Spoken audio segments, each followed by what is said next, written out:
നമസ്കാരം. ഇന്നത്തെ വീഡിയോയിൽ ഡിസ്കസ് ചെയ്യുന്നത് ബൈനറി പ്ലാനിനെ കുറിച്ചിട്ടാണ്. നിങ്ങളുടെ ബിസിനസ്സിന് ബൈനറി പ്ലാൻ യൂസ് ചെയ്ത് ഒരു സോഫ്റ്റ്വെയർ ഡെവലപ്പ് ചെയ്യാനാണോ നിങ്ങൾ ഉദ്ദേശിക്കുന്നത്? എങ്കിൽ ഈ വീഡിയോ നിങ്ങൾക്കുള്ളതാണ്. എന്തുകൊണ്ടെന്നാൽ ഈ വീഡിയോയിൽ ഡിസ്കസ് ചെയ്യുന്നത് ഇങ്ങനെയൊരു സോഫ്റ്റ്വെയർ ഡെവലപ്പ് ചെയ്യാൻ വേണ്ട ബേസിക് ഫീച്ചേഴ്സ് എന്തൊക്കെയാണ്, ഫങ്ഷൻസ് എന്തൊക്കെയാണെന്നാണ് ഡിസ്കസ് ചെയ്യുന്നത്. ഇതിന് രണ്ട് സൈഡാണുള്ളത്, അഡ്മിൻ സൈഡും പിന്നെ യൂസർ സൈഡും. ആദ്യം നമുക്ക് അഡ്മിൻ സൈഡിലുള്ള ഫീച്ചേഴ്സിനെ കുറിച്ച് ഓരോന്നായി എക്സ്പ്ലെയിൻ ചെയ്തു തരാം. ആദ്യത്തേത് ഡാഷ്ബോർഡ്. ഡാഷ്ബോർഡിൽ എല്ലാ ഫീൽഡ്സിൻ്റെയും ഓവറോൾ വ്യൂവും അതുപോലെ തന്നെ അതിൻ്റെ സ്റ്റാറ്റസും നമുക്ക് കാണാൻ പറ്റും. ഇതിൽ സ്റ്റാറ്റസ് എന്താണെന്ന് വെച്ചിട്ടുണ്ടെങ്കിൽ എത്രത്തോളം users, referral bonus, pair bonus, level bonus, matching bonus, നിങ്ങളുടെ ടോട്ടൽ പാക്ക് എമൗണ്ട് എത്രത്തോളം ഉണ്ട്, ഇതെല്ലാം തന്നെ ഡാഷ്ബോർഡിൽ നിങ്ങൾക്ക് കാണാൻ കഴിയും. ഇത് കൂടാതെ ഗ്രാഫിക്കൽ റെപ്രസെൻറ്റേഷനിൽ നിങ്ങൾക്ക് എത്രത്തോളം ലെഫ്റ്റ് ജോയിനിങ്സ് ഉണ്ട്, റൈറ്റ് ജോയിനിങ്സ് ഉണ്ട്, അതുപോലെ കമ്മീഷൻ, വിഡ്രോ ഓവർവ്യൂ എല്ലാം തന്നെ ഉൾപ്പെടുത്തിയിട്ടുണ്ട്. പിന്നെ റീസെൻറ്റ് യൂസേഴ്സിൻ്റെ ടേബിൾ കാണിക്കുന്നുണ്ട്, അതുപോലെ കമ്മീഷൻ വാലറ്റ്, പിന്നെ മന്ത്ലി ടീം പെർഫോമൻസ്, നിങ്ങളുടെ ലാസ്റ്റ് ലോഗിൻ എപ്പോഴാണ്, ട്രാൻസാക്ഷൻ ഓവർവ്യൂ, അതുപോലെ പ്രൊഡക്റ്റ് പർച്ചേസ് ഓവർവ്യൂ, അതുപോലെ ഇ പിൻ ഓവർവ്യൂവിൽ ടോട്ടൽ ഇ പിൻ എത്രയുണ്ട്, എത്രത്തോളം നിങ്ങൾ പർച്ചേസ് ചെയ്തിട്ടുണ്ട്, എത്ര പെൻഡിങ് വരുന്നുണ്ട്, യൂസ്ഡ് എത്ര, അൺയൂസ്ഡ് എത്ര, ഇതുപോലുള്ള എല്ലാ വിവരങ്ങളും ഡാഷ്ബോർഡിൽ ഇൻക്ലൂഡ് ചെയ്തിട്ടുണ്ട്. ഇത് കൂടാതെ തന്നെ പ്രൊമോഷൻ ലിങ്ക്സും അവൈലബിൾ ആയിരിക്കും. ഈ പ്രൊമോഷൻ ലിങ്ക് വഴി നമുക്ക് സോഷ്യൽ മീഡിയ കണക്ഷൻ വരുന്നുണ്ട്. അതുപോലെ ലാസ്റ്റ് റെഫറൽ ലിങ്കും ആഡ് ചെയ്തിട്ടുണ്ട്. അതുവഴി നമുക്ക് ന്യൂ ജോയിനേഴ്സിന് അത് ഷെയർ ചെയ്യാൻ പറ്റും. ഇനി അടുത്തത് സ്റ്റാഫ് മാനേജ്മെൻറ്റ്. സ്റ്റാഫ് മാനേജ്മെൻറ്റിൽ നിങ്ങൾക്ക് ഒരു പുതിയ സ്റ്റാഫിനെ ആഡ് ചെയ്യാൻ പറ്റും. അതിൽ ആഡ് സ്റ്റാഫ് എന്നുള്ളൊരു ഓപ്ഷനുണ്ട്. അതുകൂടാതെ ടോട്ടൽ ഇപ്പോൾ എത്ര സ്റ്റാഫ് ഉണ്ട് എന്നുള്ളതും നമുക്ക് അറിയാൻ പറ്റും. പിന്നെ സ്റ്റാഫ് നെയിം, ഇമെയിൽ, അവർ ആക്റ്റീവായിരിക്കുന്നോ ഇനാക്റ്റീവായിരിക്കുന്നോ, അവരുടെ സ്റ്റാറ്റസ് എന്താണ്, അതുപോലെയുള്ള എല്ലാ കാര്യങ്ങളും നമുക്ക് മാനേജ് ചെയ്യാൻ പറ്റും ഈ ഒരു സ്റ്റാഫ് മാനേജ്മെൻറ്റ് ഓപ്ഷൻ വഴി. ഇനി മൂന്നാമത്തത് യൂസർ മാനേജ്മെൻറ്റ്. ഈ യൂസർ മാനേജ്മെൻറ്റിൽ ആകെ മൊത്തം 4 കോളങ്ങളാണുള്ളത്. Sponsor, users KYC request, then KYC approved list. First നമുക്ക് സ്പോൺസർ നോക്കാം. സ്പോൺസറിൽ നിങ്ങൾക്ക് സ്പോൺസർ ID അതുപോലെ സ്പോൺസർ നെയിമും ആഡ് ചെയ്യാൻ പറ്റും. അടുത്തത് യൂസറിൽ നിങ്ങൾക്ക് പുതിയതായി ഒരു എംപ്ലോയിയെ ആഡ് ചെയ്യണം എന്നുണ്ടെങ്കിൽ ആഡ് യൂസർ ബട്ടൺ വഴി ആഡ് ചെയ്യാൻ പറ്റും. പിന്നെ ഇതിലെ നമ്പർ ഓഫ് യൂസേഴ്സിൻ്റെ കൗണ്ട് എന്ന് പറയുന്നത് നമുക്ക് ഈ ഒരു ഓവർവ്യൂ വഴി കാണാൻ പറ്റും. അവരുടെ നെയിം, പ്രൊഫൈൽ ID, അവർ ഏത് റാങ്കിലിരിക്കുന്നു, അവരുടെ റിന്യൂവൽ സ്റ്റാറ്റസ് എന്താണ്, അവരുടെ date of joining, tree view, അവർക്ക് താഴെ എത്ര പേരുണ്ട്, ഇതെല്ലാം തന്നെ നമുക്ക് അഡ്മിൻ സൈഡിൽ ഇരുന്നിട്ട് കാണാൻ പറ്റും.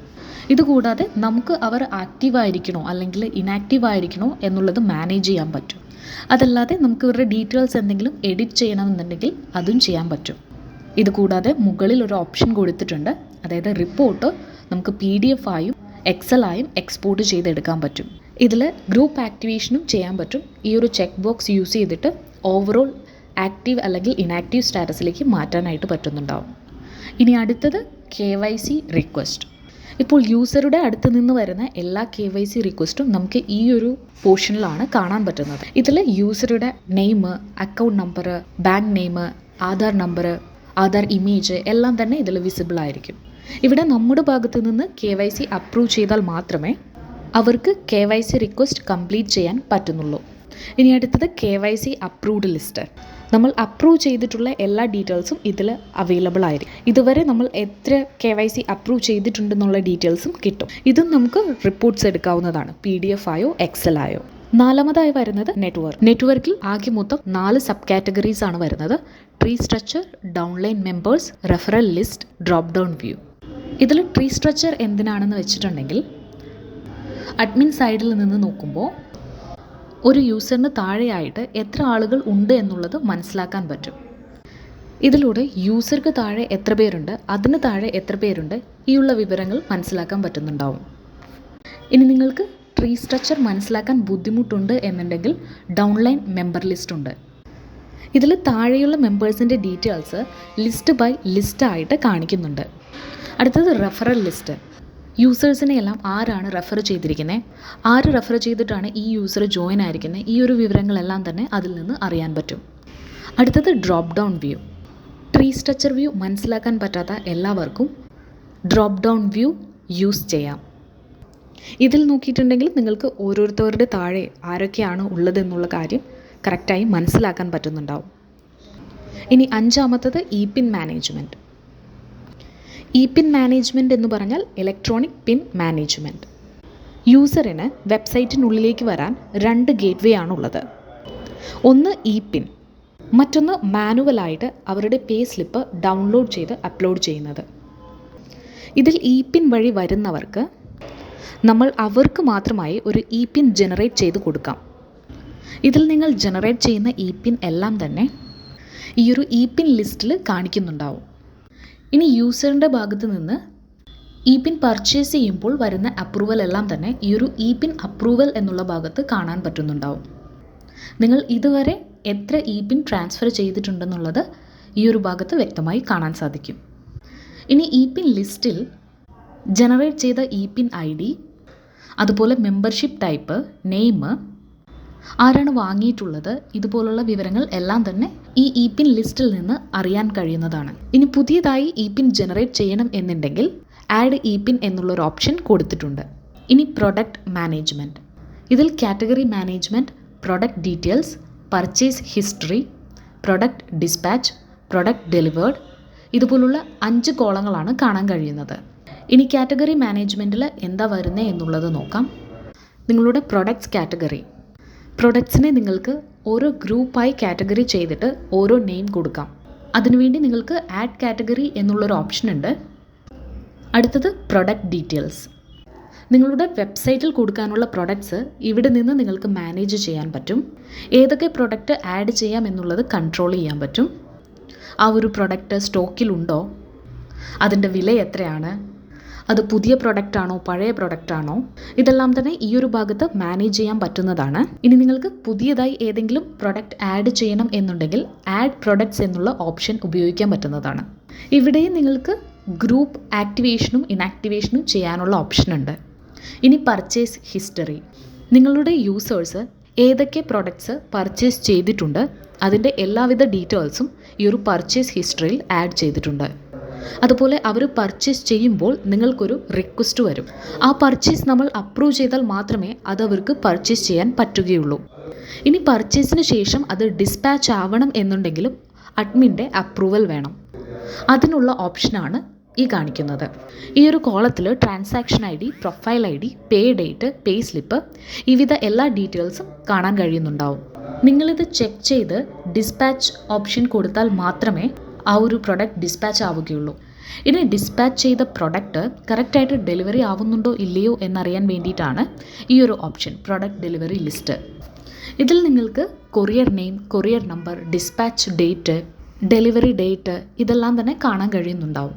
നിങ്ങൾ ഈ ഒരു ഡെലിവറി അപ്രൂവ് ചെയ്താൽ മാത്രമേ അവിടെ ഡെലിവറി ആക്സസ് ആവുകയുള്ളൂ. ഇതൊക്കെയാണ് പ്രൊഡക്റ്റ് മാനേജ്മെൻറ്റിൽ നിങ്ങൾ മാനേജ് ചെയ്യുന്ന കാര്യങ്ങൾ. ഇനി 9ാമത്തത് റിവാർഡ് മാനേജ്മെൻറ്റ്. നിങ്ങൾ നിങ്ങളുടെ യൂസർക്ക് കൊടുക്കാനുള്ള റിവാർഡെല്ലാം തന്നെ ഇവിടെ മാനേജ് ചെയ്യാൻ കഴിയും. ഇതിൽ ആഡ് റിവാർഡ് ഓപ്ഷൻ യൂസ് ചെയ്തിട്ട് പുതിയതായി റിവാർഡ്സ് ആഡ് ചെയ്യാൻ കഴിയും. അതുമാത്രമല്ല റിവാർഡ്സിൽ ഈ ഒരു പെയർ കംപ്ലീറ്റ് ആയി കഴിഞ്ഞാൽ ഈ റിവാർഡ്, അടുത്ത പെയർ കംപ്ലീറ്റ് ആയി കഴിഞ്ഞാൽ ഈ റിവാർഡ് എന്നിങ്ങനെയുള്ള വിവരങ്ങൾ ഉൾപ്പെടും. അതുപോലെ ആക്റ്റീവ് ആൻഡ് ഇനാക്റ്റീവ് ഓപ്ഷനും കൊടുത്തിട്ടുണ്ട്. അതും നിങ്ങൾക്ക് മാനേജ് ചെയ്യാൻ പറ്റുന്നതാണ്. 10ാമതായി വരുന്നതാണ് കമ്മീഷൻ സെറ്റിംഗ്സ്. കമ്മീഷൻ സെറ്റിംഗ്സിൽ യൂസറിന് നിങ്ങളുടെ ഭാഗത്ത് നിന്ന് പോവേണ്ട കമ്മീഷൻ നിങ്ങൾക്ക് ലിമിറ്റ് സെറ്റ് ചെയ്യാൻ പറ്റും. ഇതിൽ യൂസർക്ക് നിങ്ങളുടെ ഭാഗത്ത് നിന്ന് റെഫറൽ ബോണസ് എത്രത്തോളം പോകണം, പെയർ കമ്മീഷൻ എത്ര പോകണം, ലെവൽ കമ്മീഷൻ എത്രത്തോളം പോകണം, അതുപോലെ ഇ പിൻ കമ്മീഷൻ എത്രത്തോളം പോകണം, ഇതെല്ലാം തന്നെ നിങ്ങൾക്ക് സെറ്റ് ചെയ്യാൻ കഴിയുന്നതാണ്. ഇതിൽ റെഫറൽ കമ്മീഷൻ എടുക്കാം. ഇതിൽ നിങ്ങൾക്ക് എത്രത്തോളം റെഫറൽ കമ്മീഷൻ പോകണമോ, അതായത് 5% പോകണമോ 10% പോകണമോ എന്നുള്ളത് ഫിക്സ് ചെയ്യാൻ പറ്റും. അടുത്തത് പെയർ കമ്മീഷൻ. എത്ര % കമ്മീഷൻ ഫിക്സ് ചെയ്യാം, ഏത് പെയറിലിരുന്ന് ഏത് പെയർ വരെ പോയാൽ ഇത്ര കമ്മീഷൻ % എന്നുള്ളത് സെറ്റ് ചെയ്യാൻ പറ്റും. ഇനി പുതിയതായിട്ട് ഏതെങ്കിലും പെയർ ആഡ് ചെയ്യണം എന്നുണ്ടെങ്കിൽ ആഡ് കമ്മീഷൻ എന്നുള്ള ഓപ്ഷൻ കൊടുത്തിട്ടുണ്ട്. ഇതുപോലെ തന്നെയാണ് ലെവൽ കമ്മീഷൻ ആയാലും ഇ പിൻ കമ്മീഷൻ ആയാലും. ഇ പിൻ കമ്മീഷനിൽ നോക്കിയിട്ടുണ്ടെങ്കിൽ അവർ ഇത്ര ഇ പിൻ പർച്ചേസ് ചെയ്താൽ ഇത്ര കമ്മീഷൻ പോകണം എന്നുള്ള കാര്യം സെറ്റ് ചെയ്യാം. അടുത്തത് ജനറൽ പ്ലാൻ ഡീറ്റെയിൽസ്. ഈ ജനറൽ പ്ലാൻ ഡീറ്റെയിൽസിൽ യൂസറിൻ്റെ മിനിമം വിഡ്രോവൽ എമൗണ്ട് നിങ്ങൾക്ക് ഫിക്സ് ചെയ്യാൻ പറ്റും. അവർക്ക് എത്രത്തോളം ടാക്സ് റിഡക്ഷൻ പിടിക്കണം, അതുപോലെ GST പിടിക്കണം, അതുപോലെ മാച്ചിങ് ബോണസ് എത്രത്തോളം പോകണം എന്നുള്ള കാര്യങ്ങൾ നമുക്ക് ഫിക്സ് ചെയ്യാൻ പറ്റുന്നതാണ്. 11ാമത്തത് ട്രാൻസാക്ഷൻ സെറ്റിംഗ്സ്. ഈ ഒരു ട്രാൻസാക്ഷൻ സെറ്റിംഗ്സിൽ യൂസർ സെൻഡ് ചെയ്യുന്ന എല്ലാ റിക്വസ്റ്റും പെൻഡിങ് റിക്വസ്റ്റിൽ കാണിക്കുന്നുണ്ടാവും. നിങ്ങളത് അപ്രൂവ് ചെയ്തിട്ടുണ്ടെങ്കിൽ അത് അപ്രൂവ്ഡ് റിക്വസ്റ്റിൽ കാണിക്കുന്നുണ്ടാവും. ഇല്ല, നിങ്ങൾ ആ ഒരു റിക്വസ്റ്റ് ക്യാൻസൽ ആണ് ചെയ്തിട്ടുള്ളത് എങ്കിൽ അത് ക്യാൻസൽ റിക്വസ്റ്റ് എന്നുള്ള ഓപ്ഷനിൽ കാണിക്കും. അതുപോലെ തന്നെ നിങ്ങൾക്ക് ടോട്ടലായി എത്രത്തോളം ട്രാൻസാക്ഷൻ നടന്നിട്ടുണ്ട് എന്നുള്ളത് ഈ ഒരു വാലറ്റ് ട്രാൻസ്ഫർ എന്നുള്ള ഓപ്ഷനിൽ കൊടുത്തിട്ടുണ്ട്. ഇതെല്ലാം നിങ്ങൾക്കൊരു റിപ്പോർട്ടായി എടുക്കണം എന്നുണ്ടെങ്കിൽ വിഡ്രോ റിപ്പോർട്ട് എന്നുള്ളൊരു ഓപ്ഷൻ കൊടുത്തിട്ടുണ്ട്.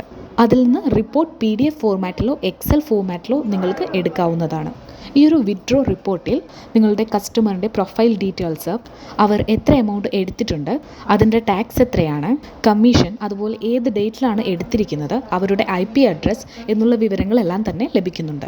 നിങ്ങൾ നിങ്ങളുടെ യൂസറിന് എത്രത്തോളം പേ ഔട്ട് കൊടുത്തിട്ടുണ്ട്, റെഫറലിൽ എത്ര പോയിട്ടുണ്ട്, ലെവലിൽ എത്ര പോയിട്ടുണ്ട്, എത്രത്തോളം പെയറിൽ പോയിട്ടുണ്ട്, പെയർ ക്യാപ്പിങ്ങിൽ പോയിട്ടുണ്ട്, എത്ര പർച്ചേസിൽ പോയിട്ടുണ്ട്, എത്രത്തോളം ഇൻഡയറക്റ്റ് പർച്ചേസിൽ പോയിട്ടുണ്ട്, എത്രത്തോളം റീപർച്ചേസിൽ പോയിട്ടുണ്ട്, ഇൻഡയറക്റ്റ് റീപർച്ചേസിൽ എത്ര പോയിട്ടുണ്ട്, എത്രത്തോളം ഇപിൻ ഇൻകം ബോണസ് പോയിട്ടുണ്ട്, ഈ വിധമാണ് എല്ലാ പേ ഔട്ട് ഡീറ്റെയിൽസും പേ ഔട്ട് മാനേജ്മെൻറ്റിൽ അവൈലബിൾ ആയിട്ടുണ്ട്. ഇതിൽ എല്ലാ ഫീൽഡ്സും സെപ്പറേറ്റ് ആയിരിക്കും. അതുകൊണ്ട് തന്നെ ഡീറ്റെയിൽ ആയിട്ടും നന്നായിട്ട് നമുക്ക് ഇതിനെക്കുറിച്ച് മനസ്സിലാക്കാനും പറ്റുന്നുണ്ടാവും. 12ാമത്തത് റിപ്പോർട്ട്. നിങ്ങൾ ഇതിലുള്ള എല്ലാ ഡീറ്റെയിൽസും നിങ്ങൾക്ക് റിപ്പോർട്ടായി വേണം എന്നുണ്ടെങ്കിൽ ഈ ഒരു ഓപ്ഷൻ ചൂസ് ചെയ്യാം.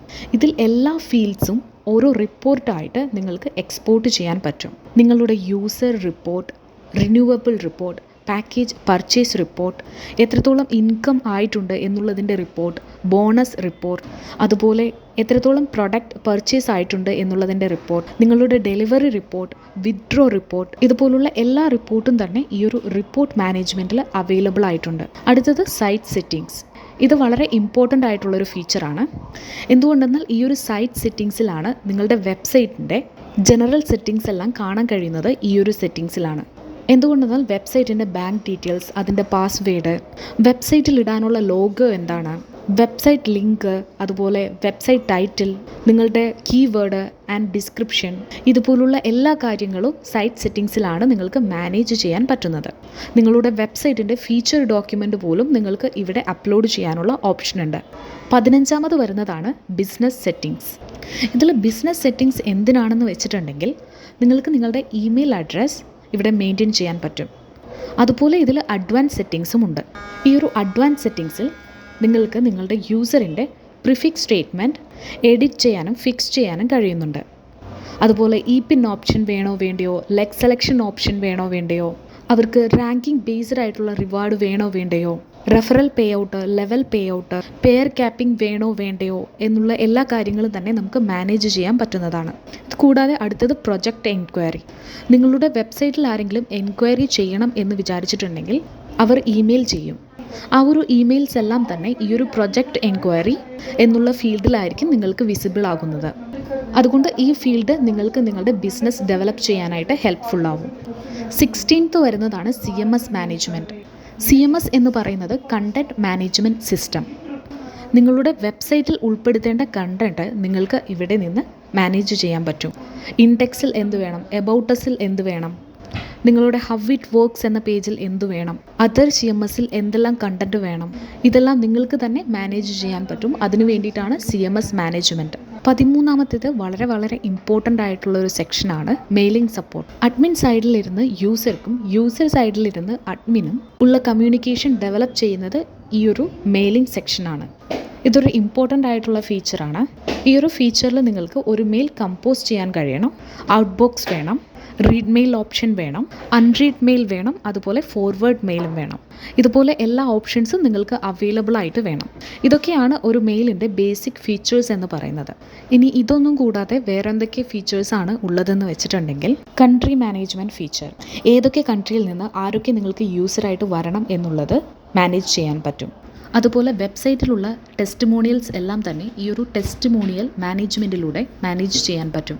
അതുപോലെ വെബ്സൈറ്റിൽ ഉൾപ്പെടുത്തിയിട്ടുള്ള ന്യൂസ്, ഈ ഒരു ന്യൂസ് നിങ്ങൾക്ക് വേണ്ട, അല്ലെങ്കിൽ ഈ ഒരു ന്യൂസ് നിങ്ങൾക്ക് പുതിയതായി ആഡ് ചെയ്യണം എന്നുള്ളതാണെങ്കിൽ നിങ്ങൾക്ക് യൂസ് മാനേജ്മെൻറ്റ് ഓപ്ഷൻ യൂസ് ചെയ്യാം. ഇതിൽ ആഡ് ന്യൂസ് എന്നുള്ളൊരു ഓപ്ഷൻ വഴി നിങ്ങൾക്ക് പുതിയതായി ന്യൂസ് ആഡ് ചെയ്യാൻ പറ്റും. അതുപോലെ എഡിറ്റും ചെയ്യാൻ പറ്റും. ആ ഒരു ന്യൂസ് വേണ്ട എങ്കിൽ ഡിലീറ്റ് ചെയ്യാനുള്ള ഓപ്ഷനും ഉണ്ട്. അതിലും നിങ്ങൾക്ക് ആക്റ്റീവ് ഇനാക്റ്റീവ് എന്നുള്ള ഓപ്ഷൻ അവൈലബിൾ ആയിട്ടുണ്ടാവും. അടുത്തത് ഇവൻറ്റ് മാനേജ്മെൻറ്റ്. ഇതും ന്യൂസ് പോലെ തന്നെയാണ്. നിങ്ങളുടെ വെബ്സൈറ്റിലേക്ക് പുതിയതായി ഇവൻറ്റ് ആഡ് ചെയ്യണം എന്നുണ്ടെങ്കിൽ ഈ ഒരു ഓപ്ഷൻ യൂസ് ചെയ്യാം. ഇനി നിങ്ങൾക്ക് അഡ്വർടൈസ്മെൻറ്റ് എന്തെങ്കിലും കൊടുക്കണം എന്നുണ്ടെങ്കിൽ അതിനുവേണ്ടിയും അഡ്വർടൈസ് മാനേജ്മെൻറ്റ് എന്നുള്ളൊരു ഓപ്ഷനുണ്ട്. ഇതൊക്കെയാണ് അഡ്മിൻ സൈഡിൽ ഉൾപ്പെടുത്തേണ്ട മുഖ്യമായ ഫങ്ഷൻസും ഫീച്ചേഴ്സും.